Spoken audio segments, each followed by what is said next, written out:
सरकार की तरफ से यूपीएससी ने एक लेटर जारी किया गया है जिसमें 45 पदों की भर्ती है वो की जा रही है और 45 पदों को बताया जा रहा है कि ये लिटरल भर्ती है, इसमें सीधी भर्ती होती है, कोई परीक्षा वगैरह नहीं होती है।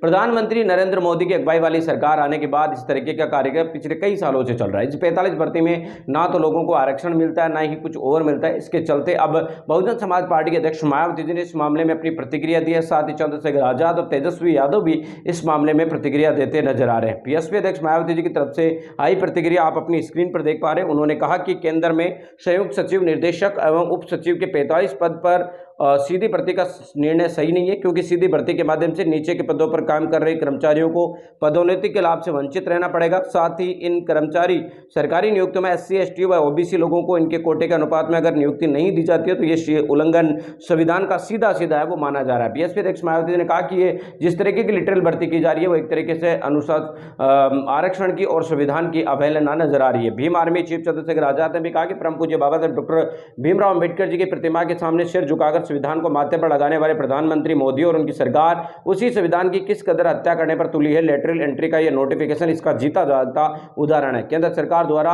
अपनी विचारधारा के 45 लोगों को बिना कोई परीक्षा किए बैकडोर से मंत्रालय में बैठाने के लिए एक बार फिर से विज्ञापन निकाल दिया है, जिसमें किसी भी पद पर कोई आरक्षण नहीं है। लेटरल भर्ती के जरिए भरे जाने वाले इस 45 पदों में ज्वाइंट सेक्रेटरी, डायरेक्टर और डिप्टी सेक्रेटरी है। अगर यूपीएससी इन परीक्षा के माध्यम से इसे नियुक्ति करती तो इसमें एससी, एसटी, ओबीसी का भी आरक्षण होता। करीब 23 विद्यार्थी एससी, एसटी और अन्य पिछड़ा वर्गों के लोग इसमें चयनित होकर पहुंचते, लेकिन यहाँ पर सरकार अपनी मनमर्जी से लोगों को भर्ती करने में जुटी हुई है। दरअसल आपको बता दें कि लेटरल भर्ती मामले के सामने आने के बाद देश भर में इसको लेकर काफी ज्यादा विरोध हो रहा है। इस मामले को लेकर बहुजन समाज पार्टी की राष्ट्रीय अध्यक्ष मायावती जी ने भी आवाज उठाई है। साथ ही भीम आर्मी चीफ चंद्रशेखर आजाद ने भी प्रतिक्रिया दी। इसके अलावा भी अन्य राजनीतिक दलों की तरफ से भी इस मामले में प्रतिक्रिया सामने आ